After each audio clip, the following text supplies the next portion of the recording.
다 늙어서 무슨 섹스라는 말 한 번쯤은 들어보셨을 겁니다. 친구들끼리의 농담처럼 시작했을 수도 있고 가족이나 배우자에게서 무심코 들었을 수도 있겠죠. 하지만 이 말이 누군가에게는 깊은 상처로 남아 있습니다.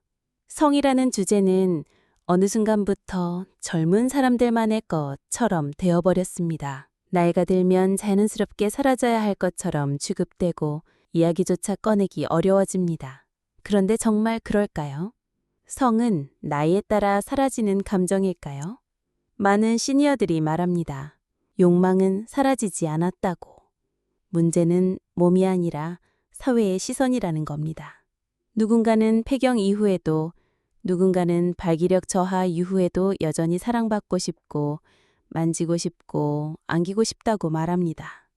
그런데 이런 감정에 대해 이야기하려 하면 돌아오는 건 차가운 반응뿐입니다.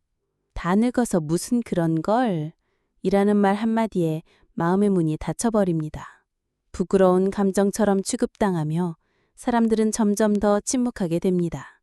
그 침묵 속에서 관계는 멀어지고 자기 자신도 점점 작아집니다.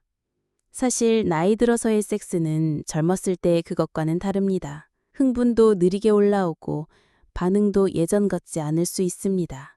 하지만 그렇다고 해서 그 감정이 덜한 건 아닙니다. 오히려 더 깊고 섬세하며 감정적으로 연결되는 경험이 될 수 있습니다. 실제로 많은 연구에서 시니어들의 성생활이 정서적 안정과 삶의 만족도에 큰 영향을 준다는 결과가 나왔습니다. 그런데도 우리는 왜 이 중요한 주제를 입 밖에 내지 못하게 되었을까요? 가장 큰 이유는 사회적 낙인입니다. 나이 들면 성욕도 사라지는 것이 정상이라는 고정관념, 그 나이에 그런 생각을 하다니 창피한 일이라는 분위기, 그리고 무엇보다 자기 자신을 억누르는 마음입니다. 하지만 몸은 정직합니다. 원하면 반응하고 노력하면 회복되기도 합니다.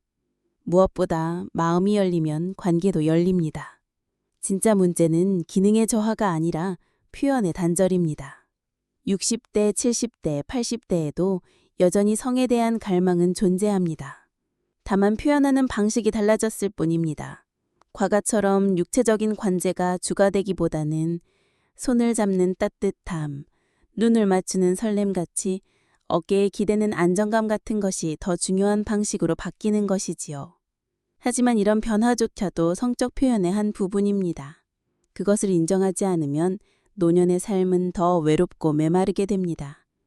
부부 사이에서 성은 단순히 육체적인 행위 그 이상입니다. 오랜 세월을 함께한 이들 사이에서 성은 애정의 확인이고 신뢰의 표안이며 삶의 활력입니다.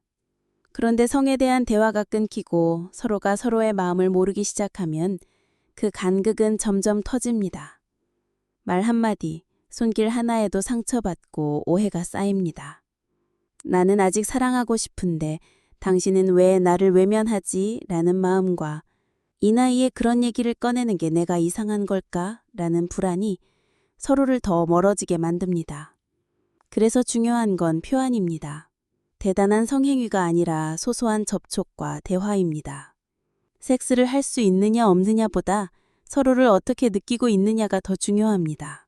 상대의 몸을 존중하고 자신의 감정을 솔직히 전하며 무엇보다 나이 들어도 여전히 사랑받을 자격이 있다는 걸 스스로에게 말해줘야 합니다. 그것이 바로 노년의 성 건강을 지키는 첫걸음입니다. 이제는 조금 달라져야 합니다.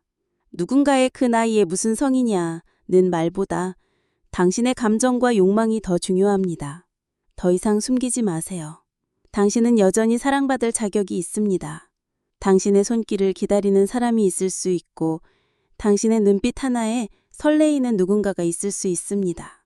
단지 그 문을 다시 열기만 하면 됩니다. 그리고 그것은 약이나 병원보다 더 강력한 힘을 갖습니다.